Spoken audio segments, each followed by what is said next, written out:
The headlights cut through the sheets of rain like blades, but what stopped Nurse Lucy Morgan's heart cold wasn't the storm. It was the baby stroller abandoned in the middle of the road. And circling it like a guardian from another world was a German shepherd with its teeth bared and its eyes locked on her windshield. No baby, no parents, just the dog, and a silence that screamed louder than thunder. Rain hammered Lucy's windshield as her car crawled down the winding stretch of Pinewood Drive. The wipers whipped furiously, but the water just kept pouring, turning the forest road into a slick, shimmering mirror of gray.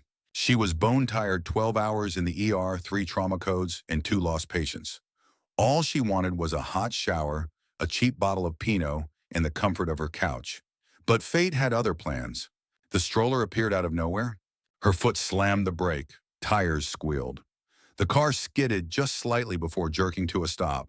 Right there in front of her, half blocked by the downpour, was a baby stroller. Rocking gently in the wind, empty. Her heart flipped. What on earth? That's when she saw it. The dog. A German shepherd soaked to the bone circling the stroller with methodical intensity. Hackles raised, eyes sharp, teeth slightly visible. It wasn't attacking. It was guarding. Lucy's fingers shook as she reached for her phone. The dog's eyes met hers through the windshield, and for a split second she felt something so strange it gave her chills. It was like the dog knew her, or was pleading with her. "This isn't normal," she whispered, barely breathing. She dialed. 911, what's your emergency? "There's an empty baby stroller in the middle of Pinewood Drive," she said, trying to steady her voice. "And there's a dog, a German shepherd. I think it's protecting it. Ma'am, is there a child inside the stroller?" "I can't tell. I haven't gotten out of my car. The dog won't let anyone near it. But something's wrong. I can feel it." Lightning cracked overhead, illuminating the scene for a split second. The stroller was upscale, the kind you'd see in a West Elm catalog. The rain cover had blown halfway off. The dog, muddy but muscular, wasn't a stray. It was cared for. Or had been. It wasn't looking at her anymore. It had turned to face the woods. Its bark pierced through the storm, sharp, urgent, pointed directly at the tree line. Something or someone was out there. Lucy waited, watching, every nerve in her body telling her to either drive off or help. She wasn't sure which. But years in trauma taught her one thing the body knows: when something is wrong, even before the mind catches up. Red and blue lights appeared in her rearview mirror. A cruiser pulled up behind her. 2 officers jumped out, yellow ponchos clinging to their bodies, radios crackling. The dog's barking grew more frantic but not violent. It darted toward the forest edge, then back to the stroller. Again and again. One officer, tall, mid-30s, approached Lucy's window. "Ma'am, please stay in the vehicle. Animal control's on the way." "There might be a baby," she called through the glass, her medical instincts burning. "Time is critical." The officer nodded and turned to the stroller, hands raised in peace. "Easy, buddy," he said softly. "We're here to help." The dog growled low, not out of fear. It was communicating something. Then it bolted, full speed toward the trees, then stopped, and barked again, this time with more force, more purpose. Lucy's hand moved to the door. Against every protocol, she opened it and stepped into the rain. "Ma'am, stay back." "I think he wants us to follow," she said, brushing wet hair from her face. Before they could respond, a sound broke through the rain and barking. A child's voice. "Max, Max, I'm here." 3 heads snapped toward the trees. A small figure stumbled out of the woods, pajama bottoms caked in mud. No shoes, soaked, shivering. A boy, maybe 5, his blonde hair plastered to his forehead, his eyes fixed straight ahead. Straight at the dog. The German shepherd sprinted to the boy and nuzzled him fiercely. Not a reunion, a rescue. The boy buried his face in the dog's neck. "He helped me," he whispered. "Max helped me come back." Lucy stared in stunned silence. "Where did he come from?" one officer muttered. "We need to call this in," the other said. "Now. If stories like this move you, please subscribe to Heroes for Animals. We share real and inspired stories about animals doing the unthinkable to protect, serve, and love, just like Max. 3 miles away, Sunnyside Preschool was in chaos. Teachers were crying, parents shouting, police checking every closet. Noah was just there, one teacher sobbed. I turned away for less than a minute. Security footage glitched. Locks electronic. Doors supposedly shut. Rachel and David Hayes burst through the doors. David's face pale, Rachel's eyes wild. "Where is he?" Rachel screamed. "Where's our son?" Detective Reynolds met them at the lobby. "We're doing everything we can," he said calmly, though his eyes betrayed worry. How does a child disappear from a locked daycare, David asked. He's not 4, Rachel corrected, tears streaking her cheeks. He just turned 5. He has a birthmark on his wrist, like a heart, and he's wearing dinosaur pajamas. Reynolds made notes. Then his radio crackled. Child matching description, found, Hollow Creek. Rachel gasped. We don't have a stroller. We don't even own a dog anymore. The detective was already walking toward the door. We're going now. The storm raged on. But inside that cruiser, Noah Hayes sat wrapped in a blanket. Calm, peaceful. The German Shepherd Max sat outside, rain soaking his fur, still guarding the boy. Still protecting. And as Rachel and David's car approached, he stood. Because something in that dog said, this story isn't over yet. The inside of the police cruiser smelled like wet polyester and stale coffee. Detective Reynolds stood just outside the open door, watching the boy wrapped in a fleece blanket, his bare feet dangling slightly above the floor. The child was eerily calm, like he hadn't just wandered barefoot out of a dark forest in a thunderstorm. Rachel Hayes reached the cruiser and yanked the door open before it even fully stopped. Noah, she cried, nearly collapsing as she pulled her son into her arms. Hi, Mommy, Noah said, his voice soft. I'm okay. David arrived right behind her, his shoes splashing through a deep puddle. He crouched, inspecting Noah's arms, legs, face searching for wounds, bruises, anything. What happened, buddy? How did you get all the way out here? Noah didn't answer. He looked over his mother's shoulder at the German Shepherd sitting beside the cruiser just outside the yellow tape. That's my friend, he said matter-of-factly. His name is Max. He needed my help. Rachel turned and followed her son's gaze. Max was sitting upright, posture straight, and alert eyes never leaving the boy. There was something about the dog's expression. Protective, intelligent, almost relieved. Detective Reynolds cleared his throat. Mr. and Mrs. Hayes, we'd like to ask Noah a few questions, gently, of course. Rachel bristled. He's been through enough. Can't this wait? We believe he may have information about a missing child, Reynolds said. Maybe even more than one. David looked from the detective to the dog, then to Noah. You think he saw something? Noah's small voice interrupted. He showed me. Everyone turned toward him. He showed me in my head, not with words, with pictures. Inside the station's family room, a space decorated with faded posters and a dusty fish tank. Noah sat cross-legged on a vinyl couch with Max at his feet. A young woman named Dr. Fiona Barnes, the department's on-call child psychologist, sat across from him, clipboard resting on her knee. Can you tell me about Max? She asked, her tone soft and inviting. Did you meet him yesterday? No, Noah replied. I've known him since before. Before yesterday. Before I was born. Dr. Barnes blinked. How could you know a dog before you were born? Noah glanced at Max as if asking permission. The dog stared back, perfectly still. I saw him in my dreams. He was always looking for someone who could hear him. Rachel, standing behind the one-way mirror with Detective Reynolds and David, felt her stomach tighten. I told you he's always been different, David whispered. Even when he was a baby, he'd stare into space for minutes at a time, like he was listening to something only he could hear. Back inside, Dr. Barnes continued. What did Max want to tell you?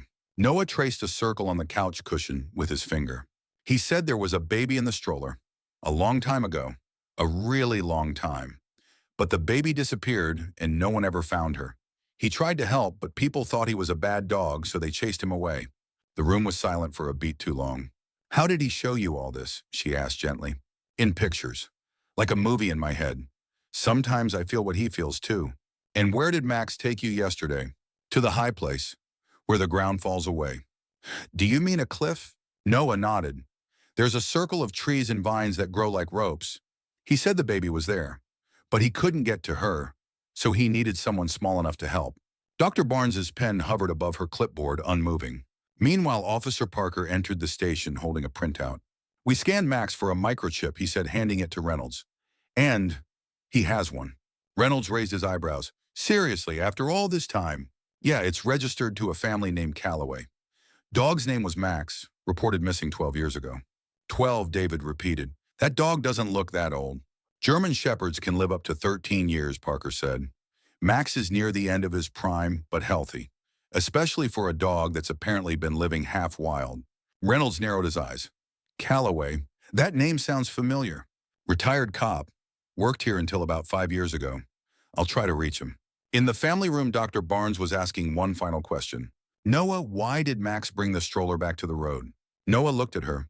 his blue eyes unsettlingly calm. So people would look again. Later that afternoon, Reynolds, Parker, and a few uniformed officers returned to Hollow Creek Forest. With them were David, Noah, and Max. Rachel stayed behind at the station, pacing the hallway like a lioness ready to pounce. Noah directed them off the main trail down a muddy deer path that cut through thickets of wet branches and hanging moss. "Are you sure this is safe?" David asked, hoisting Noah onto his hip. "Max says it's okay now.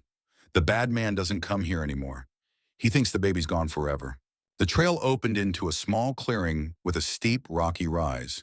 Trees arched overhead, their thick roots clawing into the dirt. There, Noah pointed. "Up the hill. That's where it happened." They climbed slowly, Max leading. Near the top, Parker spotted something. Fresh prints, small feet and paw pads. Could match this morning. At the summit was a natural bowl in the earth, a shallow dip like a crater surrounded by pine trees. "This is it," Noah whispered. "The circle of trees, where the ground ate the baby."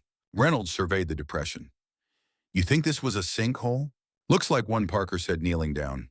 "Ground's loose, still waterlogged from the storm." Noah stepped into the center. She was here. The bad man was holding her. Max bit him, so he dropped her. She rolled into the hole. There was water and mud.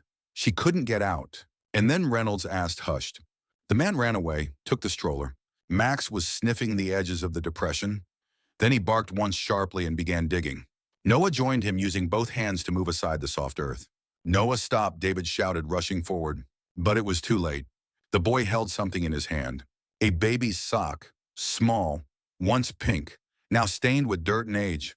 "This was hers," Noah said quietly. "Max remembers the smell." Reynolds took the sock, sliding it into an evidence bag. "Get forensics out here," he said, "and bring the radar team. We're going to dig, carefully."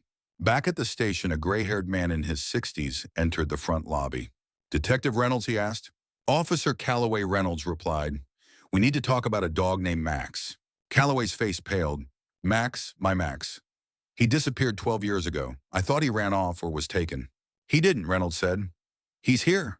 And he's been trying to solve a case this whole time." The moment Richard Calloway stepped into the police station and laid eyes on Max, the old German shepherd lifted his head, stared for a long beat, and then let out a low whimpering bark that didn't sound like warning or aggression. It sounded like home. Max, Calloway whispered, as if saying the name out loud would somehow change everything he'd believed for over a decade. The dog stood up slowly, joints stiff from age but still strong, and crossed the room. He didn't leap or run, just walked purposeful and proud, until he pressed his head into the chest of the man who had once been his partner. "Oh my God," Calloway murmured, dropping to his knees. "You came back." Tears welled in the retired officer's eyes. His hands trembled as he stroked the matted fur. "Where have you been, boy? What happened to you?" Max licked his chin, his tail wagging in slow, deliberate thumps. The bond hadn't faded. It had only waited. Noah stood quietly off to the side, watching their reunion. After a moment, he stepped forward and gently placed his hand on Calloway's shoulder. "Max says he's sorry." Calloway turned confused. "Sorry." "He couldn't find her in time," Noah said. He tried really hard, but no one could hear him." Calloway's face froze. "What are you talking about?" Detective Reynolds cleared his throat. "That's why we called you in, sir. We believe Max has been trying to lead someone to the location of a long-forgotten crime scene, possibly the Laura Emerson case." Calloway's expression darkened. "Laura Emerson." His voice cracked. "She disappeared 12 years ago, 9 months old. I was the first officer on the scene. Her stroller was gone too. We never found a trace." Noah looked up at him. "She didn't get taken far, just into the forest. Max followed her smell, but the ground ate her." Inside a private conference room, Reynolds and Dr. Barnes explained what they'd found: Noah's strange connection to Max, the baby sock, the depression in the forest floor, the microchip that confirmed Max's identity. Calloway sat silently, staring at the wall, shoulders hunched like he was carrying the weight of every unsolved case in the county. When it was over, he shook his head slowly. "If what you're saying is true, then my dog's been chasing ghosts for 12 years, and no one ever listened." "Until now," Reynolds said. Calloway turned to Noah. "How do you understand him?" Noah shrugged like it was the simplest thing in the world. "He shows me, like a movie in my mind, with feelings too. Sometimes they're sad or scared, sometimes they hurt. And you're okay with that?" The boy nodded. "It's not scary. Max doesn't want to hurt anyone. He just wants people to know the truth. That evening, the forensics team returned to the forest with ground-penetrating radar. Noah and Max stood quietly to the side, the boy's small hand resting on the dog's back. Rachel had insisted on staying close. She kept a protective arm around Noah's shoulders, watching anxiously as men in uniform surveyed the area. "Do you really believe all this?" she asked Reynolds. "I've worked homicide for 23 years, he replied. "I've seen confessions that made less sense than what your son's told us. But everything he's described so far matches the terrain, the evidence, and now possibly a cold case." Nearby, a technician called out, "We've got an anomaly 4 feet below." Everyone fell silent. The digging began. A few hours later, back at the station, Rachel was pouring hot cocoa into a paper cup for Noah when someone knocked at the door. She opened it to find a woman in her late 30s with auburn hair streaked with gray and dark circles under her eyes. "Mrs. Hayes," the woman asked, voice trembling. "I'm Andrea Mullen. I think your son may have found my daughter's stroller." Rachel's breath caught. She stepped aside. "Please, come in." They sat in the living room. Max curled at Noah's feet, his head resting on his paws, eyes following every movement. Andrea's hands twisted nervously in her lap. "I reported it 3 years ago," she said. "Lily disappeared during a family picnic near Hollow Creek. My husband James was with her while I ran to the car. When I came back, they were gone. He showed up at home later, said someone had taken her during a dog attack." Rachel swallowed hard. "I'm sorry, I didn't know." "The police suspected him," Andrea added, voice shaking. "But there wasn't enough evidence." Noah looked up. It wasn't a wild dog. It was Max. He was trying to stop the bad man. Andrea froze. "What did you say?" "Max bit him. The man kicked Max. Then he took the stroller and ran." Her eyes widened. "James came home that night with a bite on his arm. Said it was a stray. But the bite was clean, not like from a wild animal." Rachel exchanged a glance with David, who had just come in with fresh towels. Neither of them said a word. Then Noah continued, "Max found the stroller. He left it on the road so someone would see it, so people would know to look again."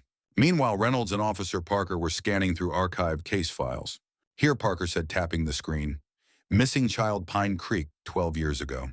Laura Emerson, 9 months old. Vanished from her front yard. Mother stepped inside for 2 minutes. When she came back, stroller and baby were gone. Calloway's first response case," Reynolds muttered. "And Max was already part of the family." What if it's all connected?" Parker said. "Laura, Lily, both babies, both strollers, both within a few miles of Hollow Creek." Reynolds leaned back in his chair. If Noah was right, they weren't just looking at one cold case. They were looking at a serial offender. Back at the Hayes home, Andrea sat frozen on the edge of the couch. Noah was staring into the fireplace, hand resting on Max's head. "He says the man had yellow hair," the boy said softly, "and a mark on his neck, like a smudge." Andrea gasped. "James has a tattoo," she whispered. "A faded one, near his collarbone." Noah continued, "And he smelled like something shiny, like the stuff my dad uses on the car." "Car wax?" David asked. "Yes," Noah said. "Max remembers that smell. It was on the bad man's hands both times." Andrea clutched the throw pillow like it was an anchor. "He works at a body shop. Always has." Rachel reached for her hand. "You're not alone." Noah, Reynolds said as he stepped inside with a sketch artist behind him. "We'd like you to help us describe the man Max remembers." Noah nodded. "I'll try." An hour later, the artist turned the sketch pad toward the group. The man staring back was chilling in his clarity-buzzed blonde hair, heavy brow eyes like storm clouds. "That's him," Andrea whispered. "I've seen that man," Calloway said quietly. "That's Tim Weaver, my nephew." The room went cold. Detective Reynolds stood in the middle of the squad room, staring at the sketch Noah had helped create. It sat on the whiteboard, now pinned under the name Timothy Weaver, age 38, employed at East Side Auto Body, former department dispatcher, and the nephew of Richard Calloway. "Weaver didn't show up for work today," Officer Parker reported grimly. "His apartment's cleaned out. Looked like he left in a hurry. Same goes for James Mullen." Reynolds rubbed his temple. "Two suspects, both missing, both connected to a child abduction, and possibly more. Weaver's disappearance the same day Max leads us to a stroller in the road. That's not a coincidence." "There's more," Parker said, holding up a manila folder. "Weaver's mom owned a lake cabin. Died about 10 years ago. Records show the deed was never officially transferred, but taxes were paid by cash." "Lake Sutter," Reynolds muttered. 40 miles out. Remote, quiet. The perfect place to hide something. Or someone. In the second car of the police convoy, Rachel Hayes sat between David and Noah, gripping her son's hand as the trees outside blurred past. Max was on the floor at Noah's feet, tail occasionally twitching ears, perked as if sensing what lay ahead. "We shouldn't be taking him out here," Rachel said for the third time. "He's 5. This isn't his job." "He insisted," David replied softly. "You saw how calm he was, how certain. Max needs him, and if there's even a chance they can help find another child." Rachel didn't answer. She just stared at her son, this impossibly calm boy who spoke to a dog like they'd shared lifetimes. Noah turned toward her. "She's there, Mom. Lily's there. Max can feel her." The convoy of vehicles pulled off a gravel road onto a dirt path that led toward an old weather-beaten cabin nestled in a clearing, surrounded by pine trees and thick brush. Reynolds stepped out of the first car and raised a hand. "We've got 2 vehicles on site," he said into the radio. Weaver's pickup and a sedan registered to James Mullen. He turned to Rachel and David, who were stepping out of their SUV. "Stay here, windows up. Max will go in with us." "No," Rachel said sharply. "He's not going anywhere without Noah." "She's right," Noah said, already opening the door. "Max doesn't know what to do without me. He listens through me." Reynolds hesitated. It went against every protocol in the book. But this wasn't a normal case. This wasn't a normal child. "Fine, Noah stays in the vehicle. Max goes." David cracked the rear door. "Max, go find her." The dog didn't need to be told twice. He leapt out, sprinting toward the cabin, his gait low and silent, like a trained K-9 back on duty. Officers moved in with military precision, securing the perimeter before approaching the front porch. The door was locked, curtains drawn. Then came a soft noise. A bark. "From under the floor." "Front entry clear," one officer called. "No visual on suspects." "Breach," Reynolds ordered. They smashed the lock. The front door flew open. Inside, the air was stale and damp. Furniture coated with dust. Cans and food wrappers strewn across the kitchen counter. Max was barking loud now, urgent. He was clawing at the floor, specifically at a rug. Reynolds and Parker rushed over, yanked the rug aside, and found a wooden trap door, its handle worn scuffed. Max barked again, scratched again. Reynolds looked at Parker, then drew his weapon. "Open it." Parker lifted the latch. A set of narrow wooden stairs descended into darkness. A musty smell rose up, earthy, moldy, and something else. Something sour. Flashlights flicked on. Max growled low in his throat. And then a sound, a whimper. What happened next would later be described in testimony officer reports and interviews with victim advocates. But no one would ever forget what they found. Lily Mullen. She was huddled in a far corner of the small basement room, her arms wrapped around her knees, eyes wide and vacant. A thin blanket covered her small frame, and next to her was a metal shelving unit lined with trophies. Tiny shoes, stuffed animals, clothing, ribbons, locks of hair. Reynolds felt his stomach drop. This wasn't just a hideout. It was a graveyard of memories, evidence of horrors done in secret. Max didn't wait for permission. He moved toward Lily, slowly, gently, tail low. The little girl didn't scream. She reached out, and Max pressed his face into her palm. In the SUV, Noah sat up straight. "They found her," he said. Rachel turned in her seat. "How do you know that?" I heard her breathe. Moments later, officers emerged from the cabin, one of them carrying a small blanket-wrapped figure. Rachel gasped. David clenched the steering wheel. Max trotted proudly behind the group, head high, tail wagging. "He did it," Noah whispered. "He brought her home." Back at the station that night, Andrea Mullen was reunited with her daughter. The moment Lily saw her mother, she collapsed into sobs. Real sobs, the kind that carry years of hurt. And the room cried with her. Max lay quietly nearby, not interfering, just watching, guarding. As always, Detective Reynolds stood in front of the evidence board later that night, staring at photos pinned beneath 2 names, Timothy Weaver and James Mullen. Both men had been found nearby. Weaver was tackled by officers while attempting to flee through the woods. Mullen was hiding in the shed. They didn't resist. Inside the cabin, police had recovered Lily's clothing from the day she vanished, 3 forged passports, an unregistered handgun, and a baby blanket embroidered with the name Laura. 2 days later, the excavation at Hollow Creek uncovered remains buried deep beneath the depression.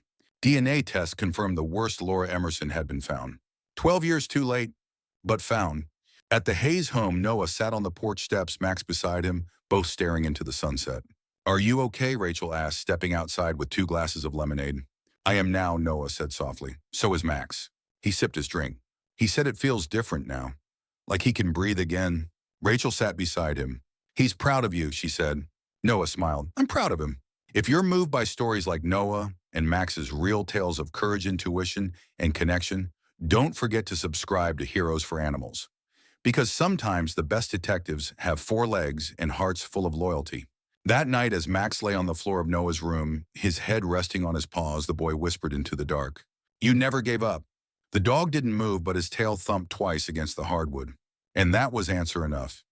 It had been 3 days since Lily Mullen was rescued from the lake cabin, but the weight of the case hadn't lifted. Not for Detective Reynolds, not for Max, and especially not for Noah. They'd brought Lily home, yes. They'd stopped two men from ever hurting another child again. But there was something unresolved, something heavier than what could be explained on any report or evidence list. Max still slept beside Noah every night, but he didn't rest. He twitched in his sleep, whined softly, as if someone was still calling for help. Noah sat at the kitchen table one morning, picking at a bowl of cereal that had long since gone soggy. His parents chatted quietly with Dr. Fiona Barnes at the other end of the room. They were trying to talk about normal things, therapy options for Noah schools that might support his sensitivities. But Noah wasn't listening. Max had his head on Noah's foot under the table. And in Noah's mind, pictures were forming again. Dark trees, soft ground, a smell like baby powder and wet leaves. And something pink, something small. He looked up. "She's still waiting," he said quietly. The room went silent. Rachel turned startled. "Who, honey?" The baby Max couldn't save. Later that afternoon, Detective Reynolds stopped by the house with an evidence bag in hand. Inside it was a torn piece of a baby blanket, pink embroidered with the letter L. Noah pointed to it as soon as he saw it. "That's hers," he said, "the one in the ground, not Lily." Reynolds exchanged a look with Dr. Barnes, who'd come along to observe. Noah stepped forward. "Max says the smell is stronger now after the storm. That's why he brought the stroller back, so people would finally listen." Reynolds lowered to the boy's eye level. "Do you think Max is still trying to tell us something?" "I know he is." Back at Hollow Creek, a forensic team continued to dig under the watchful eye of Officer Parker. So far, they'd found remnants of a pacifier clip, a rusted metal clasp, and now something much more significant, a tiny ruffled sock and part of a stroller wheel.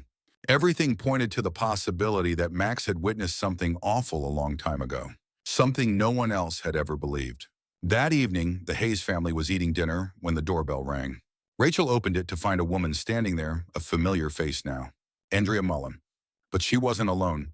This time, Lily was with her. The little girl, barely 6, clutched a small drawing in her hand. Her other hand clung tightly to her mother's. "Hi, Mrs. Hayes," Andrea said, her voice soft. "Lily wanted to come say thank you. She made something for Max." Noah got up from the table before anyone could speak and walked straight to the door. He crouched down to Lily's level. "Hi," he said. Lily looked nervous, but then her eyes met Max's. The dog had wandered over, tail low, ears slightly perked. "This is for you," she whispered, holding out the drawing. It was a simple picture, crayons on printer paper. A big brown dog, a little boy, a baby stroller, trees, a pink blanket, and a small heart with wings. Noah turned to his mom. "She remembers the other baby." Andrea blinked. "What baby?" "The one Max lost," first Noah said. "The one nobody ever found." Lily nodded. "She cried when the bad man ran away. I think Max cried too." David stood slowly from the dining table. "Okay, what exactly are we saying here?" Noah looked toward Max. The dog met his gaze with that deep, steady stare that seemed to hold years of memories. "He's been trying to tell someone for 12 years. Dr. Barnes stepped forward. "Noah, can Max show you where this happened?" The boy nodded. "Then we need to go back," Reynolds said. "All of us." The next morning, they returned to Hollow Creek. Noah, Max, Detective Reynolds, Dr. Barnes, and 2 members of the forensics team. Max led the way without hesitation. They followed the same path from days ago, then veered left up a steeper slope covered in damp moss and old pine needles. "This wasn't where we dug before," Reynolds muttered. "No," Noah said. "It's further up, the place Max couldn't reach on his own." They climbed for 20 minutes before the trees thinned into a narrow plateau, bordered on one side by a sheer drop overlooking the creek. "This is it," Noah said quietly. Max circled a shallow bowl-shaped patch of earth. "Right here." Parker stepped forward. "The soil's different. Softer, sunken in." They set up equipment. Hours passed.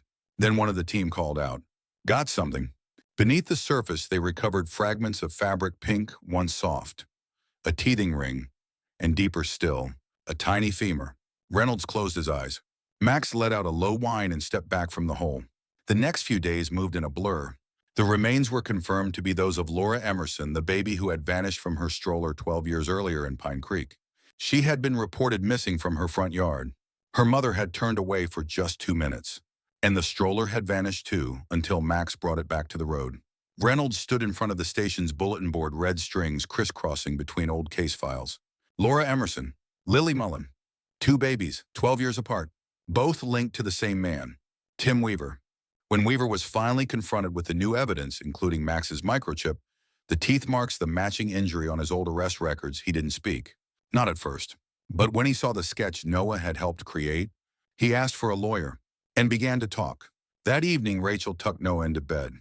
Max was already curled up at the foot of the mattress, his breathing, slow tail twitching occasionally. "You did something no adult could do," she whispered, brushing hair from Noah's forehead. "I just listened," he said. Max already knew. She sat on the edge of the bed, watching her son fade into sleep. Then in the dark, he spoke one more time. "She's not crying anymore, Laura. She's okay now." Rachel felt a tear slip down her cheek. Max lifted his head, watched her. And for a moment, she believed it too. Timothy Weaver was booked into Pine Creek County Jail under a long list of charges: kidnapping, child endangerment, obstruction, and now, thanks to the recovery of Laura Emerson's remains, murder. But despite the mountain of evidence, he refused to name his accomplice. "James Mullen helped you," Detective Reynolds said during the second interrogation. "We've got Lily's testimony. We have items from the cabin linked to both of you." Weaver leaned back in the metal chair, jaw tight. "You think I'm going to make it easy for you?" "Do your job, Detective." Reynolds stood disgusted. "You took 2 babies. You ruined lives. And if it weren't for a dog and a 5-year-old boy, you'd have gotten away with all of it." Tim just smirked. "I wasn't the only one listening, Detective." Back at the Hayes home, Noah sat cross-legged in the living room, with Max curled beside him. Detective Reynolds, Dr. Barnes, and Rachel had gathered again, not for another emergency, but because of something Noah had just said. Max remembers someone else. They leaned in as Noah pet Max slowly. "There was a man, not Tim, another one." Max says he never saw his face, but he heard his voice over a radio. Reynolds tensed. "What kind of radio? Like the one officers use?" Max says it made crackling sounds. The voice was always calm, like a helper. Rachel blinked. "You think someone in the department was involved?" "I don't know," Reynolds said carefully. "But we're about to find out." Later that day at the station, Reynolds pulled Officer Parker aside. "We need access to old dispatch logs 10 to 12 years back." Parker raised an eyebrow. "That's a tall order. Most of that's archived in cold storage." "Then warm it up." 2 days later, they had old recordings from the summer Laura Emerson disappeared. Hundreds of routine calls, officers checking in, requests for backup, and among them, "Unit 3, we've got a report of a missing child near Pine Ridge." Acknowledged, logging coordinates, then a pause, and a voice. Low, even, calm. "Copy that. I'll redirect traffic around the scene. Keep it quiet." Reynolds hit pause. "That's him," Noah whispered. "That's the voice." Reynolds stared at the waveform on screen. "You're sure?" "I don't forget the voices," Max remembers. Officer Parker ran a trace. The voice belonged to a dispatcher named Alan Greer, a longtime department veteran who'd retired quietly 6 years ago. No disciplinary history. No red flags. But he had been the one working the day Laura vanished, and he was also assigned the radio logs the day Lily disappeared. Too much to ignore. Reynolds visited Greer's last known address with a small team. A rural home outside town surrounded by tall hedges and an aging wooden fence. No sign of life. Then Max growled. Noah, waiting in the car with Rachel, sat up straight. "He's here. He doesn't smell like Tim." But Max remembers the sound. Inside the home was meticulously clean. Too clean. A box of radios sat in the living room. Police scanners. Frequencies. Notebook logs handwritten. They found a locked drawer in the back office. Parker pried it open. Inside, photos of children, some identified, some not. Newspaper clippings about the Emerson and Mullen cases. And one small item that made everyone stop breathing. A silver baby bracelet with the name Laura engraved on it. Back at the station, Greer was brought in quietly. He denied everything at first. Then Reynolds played the old audio clip. Played it again and again, until finally Greer looked up. "I didn't touch any of them," he said. "I just kept it quiet. Redirected calls, covered for Tim, that's all." "You knew what he was doing," Reynolds growled. "I didn't want to believe it." That night, Noah had trouble sleeping. Max paced his room, tail stiff, ears back. "There's more," Noah whispered, sitting up. "Someone else." Max turned, stared. No, Noah said. It's not someone else. It's where? He got out of bed and tiptoed to the window, looked out toward the trees behind their house. Max joined him silent. What is it? Noah asked. Max nudged a spot on the window frame with his nose, then looked up. Something buried, Noah asked. Max didn't bark, but he didn't look away either. The next morning, Noah asked his dad if they could walk behind the house before breakfast. David, groggy and confused, said yes. Noah led Max to the tree line, then to a patch of soft ground near a crooked pine. The soil was slightly raised. Max sniffed, then started digging. David ran over. Hey, what's going on? Noah didn't answer. After a minute, Max stepped back panting. And there it was, a rusted metal box. David opened it carefully. Inside, a torn piece of cloth, a tiny toy dinosaur, and a baby picture of Laura Emerson. Later that day, Detective Reynolds stood on the Hayes porch with tears in his eyes. Her mom said she buried a time capsule for Laura the day before she vanished. Said she wanted Laura to open it when she turned 5. But they never found it. He looked at Noah. How did you know? I didn't, Noah said. Max did. She told him. So. Reynolds hesitated. You're saying Laura. Noah nodded solemnly. She doesn't hurt anymore. She just wanted to go home. Subscribe to Heroes for Animals to follow Noah and Max's journey as they uncover the truth others can't hear. Because sometimes the strongest bonds are silent, and the greatest detectives don't wear badges, they wear fur. In the weeks that followed, Tim Weaver and Alan Greer were both formally charged. James Mullen, cooperating with authorities, admitted to helping stage Lily's disappearance. The department launched an internal review. And Noah Wisteray, he just went back to being a kid. Kind of. He still walked with Max every morning, still paused in strange places, still tilted his head as if hearing something others couldn't. But there was peace now, more peace than there had been in years. One evening, Rachel asked him, do you still hear them? The babies. Noah shook his head. Not anymore. Why not to him? Because Max finally showed them how to be quiet. He told them it was okay to rest. She wiped away a tear. Do you think he'll ever stop listening? 6 months had passed since Laura Emerson was laid to rest, and Lily Mullen was finally reunited with her mother. For most people in Pine Creek, life had begun to settle into something resembling normal again. But the Hayes household, normal wasn't the goal anymore. It was something deeper, something more purposeful. Noah sat on the porch one sunny afternoon, surrounded by schoolwork he was only half interested in.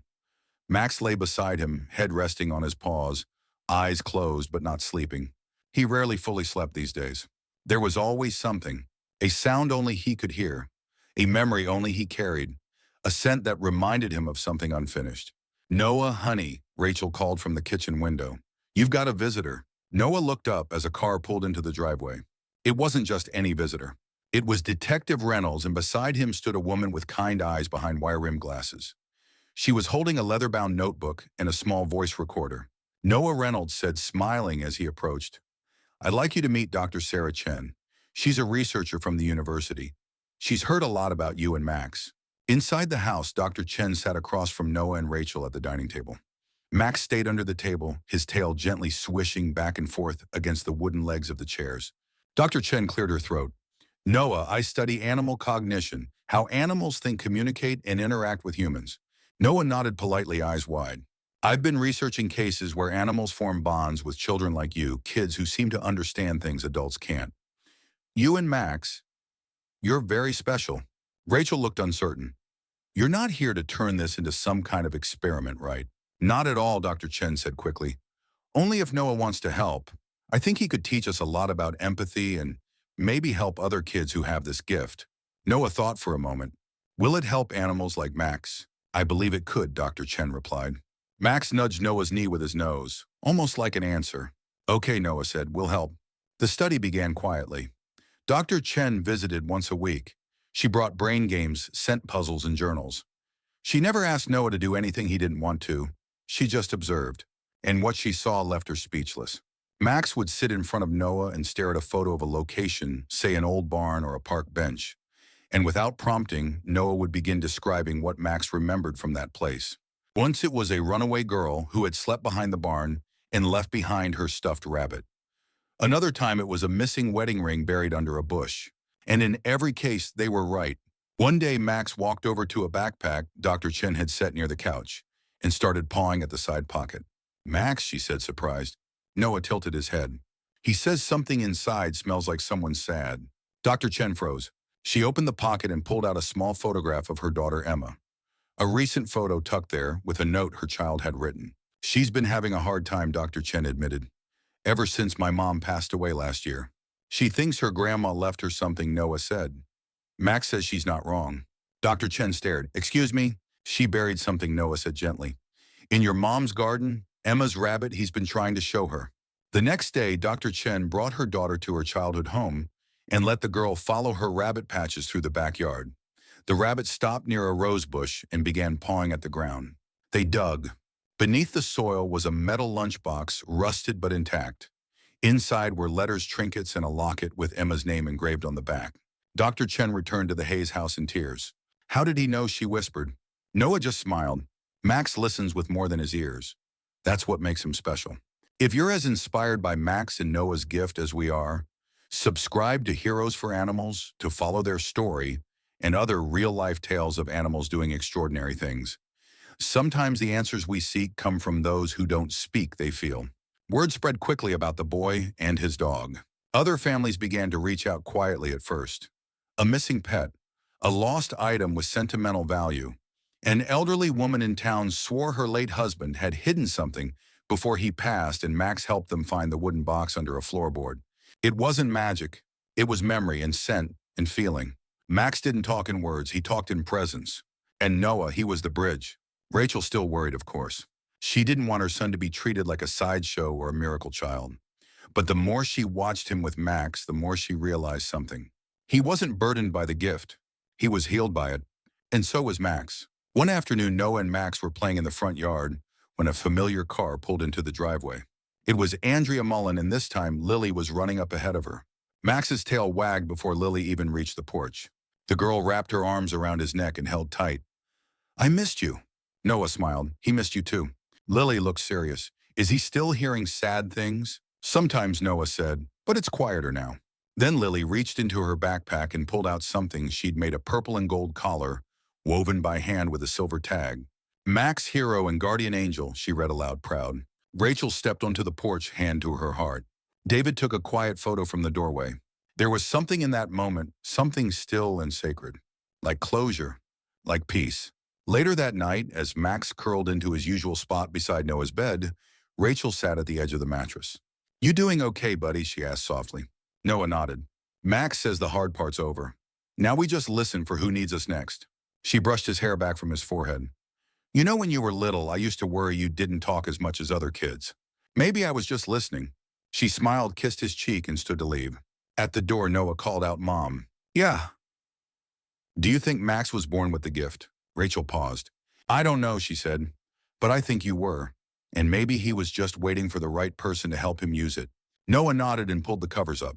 Max let out a small huff of contentment, and within moments the room was quiet except for the sound of a boy's steady breath and the soft rhythm of a dog's dreams.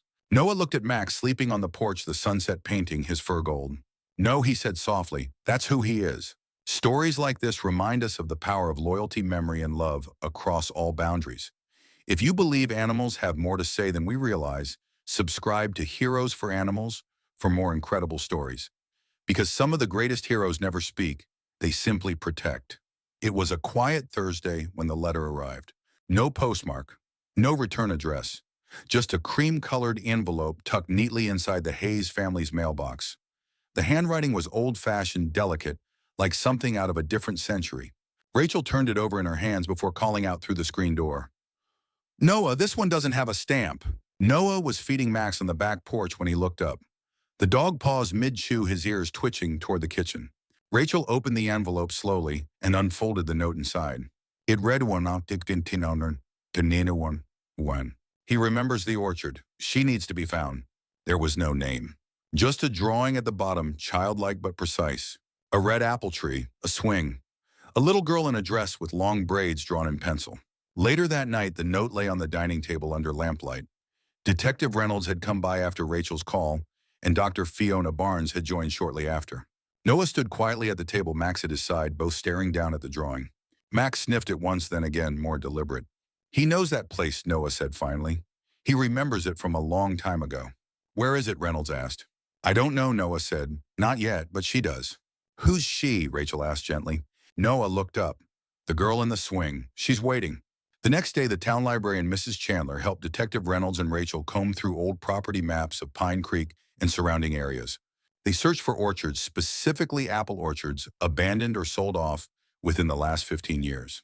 One entry stood out: a homestead once belonging to the Harper family sold off 12 years ago after their daughter Sadie went missing at age 7. The official cause, wandered off into the woods, never found. Noah sat in the back seat of Detective Reynolds' SUV, eyes scanning the tree line as they drove toward the old Harper property. Max sat beside him, alert, tail thumping against the leather. When they reached the long gravel drive, the air changed. The orchard was still there, overgrown now, but unmistakable. Gnarled trees lined up in rows, their red fruit rotting on the ground like forgotten memories. Noah stepped out slowly, Max following close. She's here, Noah whispered. They found the swing first. It hung from the lowest branch of an ancient apple tree, the rope frayed but intact, the wooden seat dusted in moss and pollen. Max sniffed around its base, pacing in circles. Then he stopped and barked once, sharp, urgent. Noah pointed. She fell. Here, but that's not where it ends. He walked forward, eyes fixed ahead, Max keeping pace. Past the orchard, past the rusted shed, to a grassy slope that dipped behind the property line. At the base of the slope sat an old wooden trapdoor, not hidden but warped from weather and time. Max whined and scratched at it gently. She's under there, Noah said. Reynolds looked toward Officer Parker, who was with them. Get the tools. They pried the door open. The hinges gave with a crack, revealing a staircase leading into darkness. Flashlights flicked on. Smell hit them instantly, musty, damp. And something else. Old. The basement was a single room with cinder block walls filled with the remnants of what looked like a child's playroom. A broken rocking horse.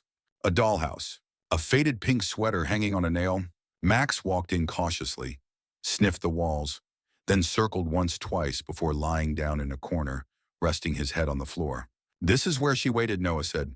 But she's not here now, Reynolds added. So where did she go? Noah placed a hand on Max's back. He says she was taken away, but she left something behind. The search team returned the next day with cadaver dogs, forensic kits, and ground radar. They found a second basement sealed under concrete, discovered thanks to Max pawing relentlessly at one corner. Inside, they uncovered a bracelet with the name Sadie, a worn baby book, and a single red shoe, size 11 kids. The remains they found beside it were partial, but dental records later confirmed the truth. Sadie Harper had never wandered off. She'd been hidden, silenced, forgotten. The news spread across Pine Creek like wildfire. Another cold case solved. Another child given her name back. But something about Sadie's story felt different, more unfinished. A week later, Noah had a dream. In it, he stood alone in the orchard under a blood-orange sky. The trees were full of fruit again, the swing swaying in the breeze. And there at the edge of the clearing was Sadie. She looked right at him. You found me, she said. Noah nodded. But I'm not the only one. He woke up with Max beside him, ears perked, tail thumping slowly. We need to go back, Noah whispered. With permission from authorities, Rachel, Detective Reynolds, and Dr. Barnes joined Noah and Max for a second walk of the Harper property. This time, Max didn't head for the trapdoor. He went behind the house, toward a stone-lined well half swallowed by overgrowth. He barked once, then again. Noah stepped forward, crouched down, and stared into the mouth of the well. At the bottom, faintly visible, another pair of shoes, blue, smaller. Max growled low. Reynolds ordered a full excavation. They uncovered the remains of a second child, this time a toddler, roughly 3 years old. There was no missing person report in the area that matched the description. No name, no family, no photo, just a memory Max had carried, and that Sadie had whispered through Noah's dream. Rachel stood in the field that evening, hand over her mouth, tears in her eyes. 2 kids, she said, and no one even knew the second one existed. They were both forgotten, Dr. Barnes said quietly. But not by him, Noah added, patting Max's head. He never forgets. Want to hear what happens when memory, instinct, and heart come together? Subscribe to Heroes for Animals and follow Max and Noah as they continue giving voices to the voiceless. Because some mysteries don't begin with a scream, they begin with a whisper. Fall rolled into Pine Creek like a whisper. The leaves turned gold and rust. Pumpkins lined porches. And even the air felt quieter, as if the town itself was holding its breath. But quiet never lasted long when Max was around. Not with everything he remembered. Not with everything he couldn't forget. The letter came in mid-October. Unlike the last one, this envelope had a stamp and a return address from a small town 2 states over in Kentucky. Inside was a single-page letter typed neatly on old-fashioned paper. To the family of Max, formerly K9 to 27B retired. My name is Officer Emily Rourke. I was Max's original partner. If you're reading this, it means you've heard what he's been trying to say. I need to speak with you. There's something he never finished, and I think he still remembers. Rachel read it 3 times before showing it to David. That night, they called Detective Reynolds. By the following weekend, Officer Emily Rourke was pulling into their driveway. Emily stepped out of a tan Jeep wearing jeans boots and a faded Sheriff's Department windbreaker. Her hair was pulled back in a tight braid, and her eyes, though tired, lit up the moment she saw Max. He was already on the porch before anyone called him. He froze for a moment, then walked slowly down the steps toward her. Noah watched from inside the screen door, his heart pounding. Emily knelt. "Hey, boy." Max stopped, then let out a deep, soft sound, not quite a bark, not quite a whine. A memory. Emily held out her hand and Max pressed his head into her palm. Inside, over coffee, Emily told them everything. "I was Max's handler in Lexington," she said. "We were part of a task force focused on rural trafficking routes, kids mostly. Small cases. Things nobody wanted to admit were happening in the heartland." She paused. "In 2013, we were assigned to investigate a barn just outside Casey County. A local tip suggested the place was being used to house minors before moving them east." Max sat beside her, ears twitching. "We found the barn," she continued. "Max led me right to it. He found evidence, toys, broken bracelets, and a child's shoe." David leaned forward, but there was no arrest. Emily shook her head. "We were ordered to stand down. Said the property was already searched weeks earlier. My supervisor said we had inconclusive intel. Next thing I knew, the case was shut down, files sealed." She rubbed her hands. "A week later, I was reassigned. Max was transferred without explanation. I never saw him again." Rachel spoke gently. "Do you believe there was something more going on?" "I know there was," Emily said. "Max never gave false alerts. Never. That barn had something inside. And now that I'm hearing what he's doing here with Noah, what he's remembering, I think he's trying to finish what we started." Noah looked at Max. "Do you want to go back?" Max didn't move, but his tail thumped once. Then again. 2 days later, they packed the car and drove south. The fields outside Casey County were open and wide-framed by the bluegrass hills. The barn, according to county records, still stood. It was on private property now listed as vacant farmland. When they arrived, it was late afternoon. The sun was low, casting long shadows through the broken slats of the old wooden structure. Max jumped out of the car the moment it stopped. He didn't sniff. He didn't wander. He ran straight toward the barn. Noah sprinted after him. Inside the barn, dust motes danced in the sunbeams, filtering through the gaps in the roof. The place was silent, eerily so. Max moved toward a back corner, pacing in a tight circle. Then he stopped, barked. Once, then twice, then again. Emily joined them, flashlight in hand. "He was here last time too," she said. "Same corner. But they told me there was nothing." David grabbed a shovel from the SUV. Rachel hesitated. "Are we really doing this?" "We have to," Emily replied. And they dug. After 2 hours, they hit something hard. A box, sealed tight, wrapped in black plastic. Inside, a cloth doll with a torn dress, a pacifier, a notebook with children's scribbles, a badge, Lexington County Sheriff's Department, and at the very bottom, a Polaroid. 2 kids, 1 girl, 1 boy, both looked terrified. Behind them, a man with a blurry face, holding something. Noah looked away.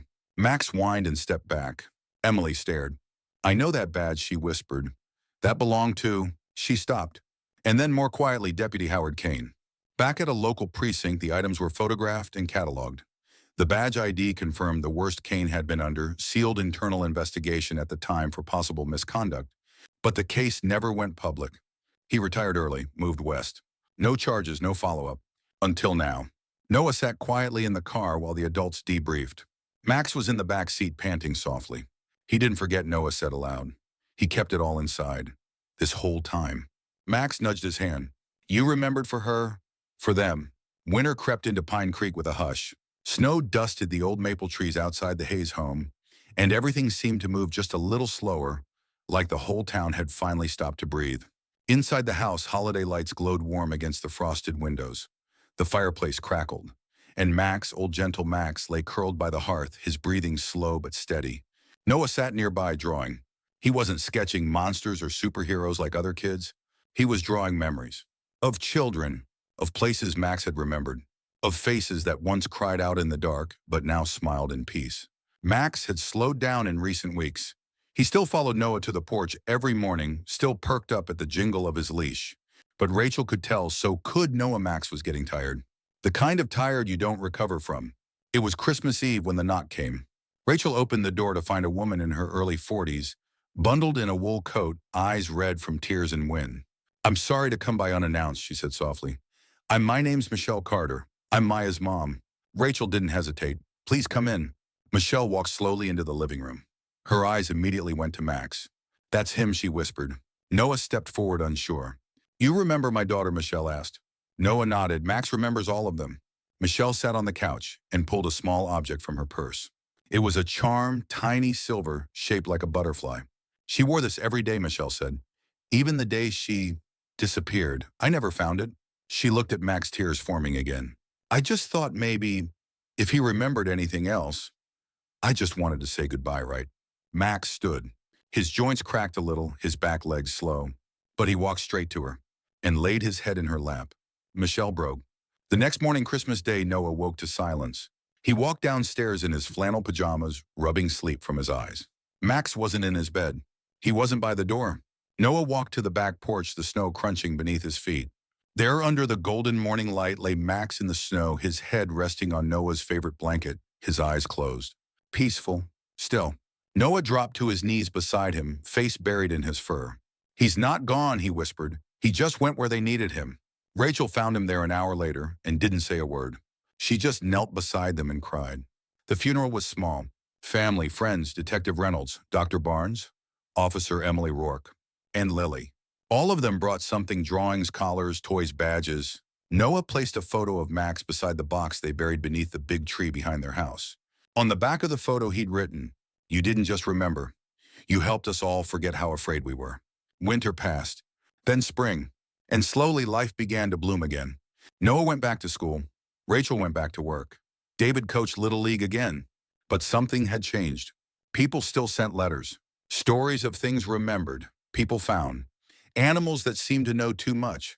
Noah always answered, not because he thought he could solve everything, but because Max had taught him something important.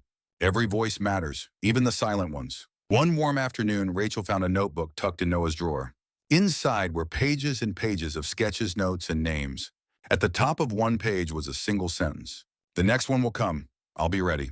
Max's story may be over, but his legacy lives on. If you've been moved by this journey, we invite you to subscribe to Heroes for Animals, because not all heroes wear capes and some leave paw prints across hearts, not sidewalks. 6 months later, it was late July when Noah stood under the tree in their backyard, the one where Max rested now. He held a leash in one hand. At the other end, a young rescue German shepherd wagged its tail, tongue lolling out, ears standing tall. Her name was Hope. She wasn't Max. She didn't need to be. But her eyes held something familiar, something ancient, patient, and ready. Rachel watched from the porch as Noah bent down beside the dog and whispered something. Then together they walked into the woods behind the house like they'd done so many times before, like a story continuing itself even after the pages have closed. Thank you for following the story of Noah and Max. Their bond, their bravery, and their gift have touched so many hearts, and we hope they've touched yours too. Now we'd love to hear from you. Do you believe animals have memories they can't speak, and that some people are born to hear them? Have you ever had a connection with a pet that felt deeper than words? Share your thoughts in the comments. We're listening. Max doesn't just sniff out clues, he carries truth through silence and loyalty. Subscribe to Heroes for Animals to see how one retired K9 and a boy are changing lives one memory at a time. Over the next few weeks, more evidence surfaced from the barn site. DNA on the doll, footprints in the concrete foundation, 2 names linked to missing persons in 2013. One of them matched a girl named Maya Carter, who vanished on her way home from school, and now her name was on the list of reopened cases. Thanks to Max, Emily stayed in Pine Creek for another week. She and Max went on walks every morning, quiet ones. On her last day, she crouched beside him on the porch and whispered, "I should have fought harder for you, but you never stopped fighting, did you?" Max pressed his forehead into her chest, and for the first time since arriving, Emily cried. As her Jeep pulled away, Rachel turned to Noah. Do you ever think maybe you and Max were supposed to find each other? Noah didn't answer right away. Then he said, I think maybe he was never really lost, just waiting for someone who'd listen. That night, Rachel found something by Noah's bed, a folded piece of paper, drawn in pencil, two children, a barn, a red star over the roof, and Max standing in front of it, tail up. On the back in Noah's handwriting, they're not afraid anymore. In the weeks that followed, the toddler's remains were identified through a multi-state DNA database. Benjamin, age 3, reported missing 8 years ago in Ohio during a family camping trip. He had vanished overnight. No trace until now. Authorities suspect Sadie and Benjamin may have been trafficked together before ending up at the Harper Orchard. How or why? Still a mystery. But one thing was certain. Max had remembered, and Noah had heard. On the porch that night, Noah asked Rachel, do you think there'll be more? She hesitated. I hope not. But if there are, Noah said, we'll find them. Rachel pulled him close, and Max, faithful as ever, curled up beside them, eyes open. Watching? Always.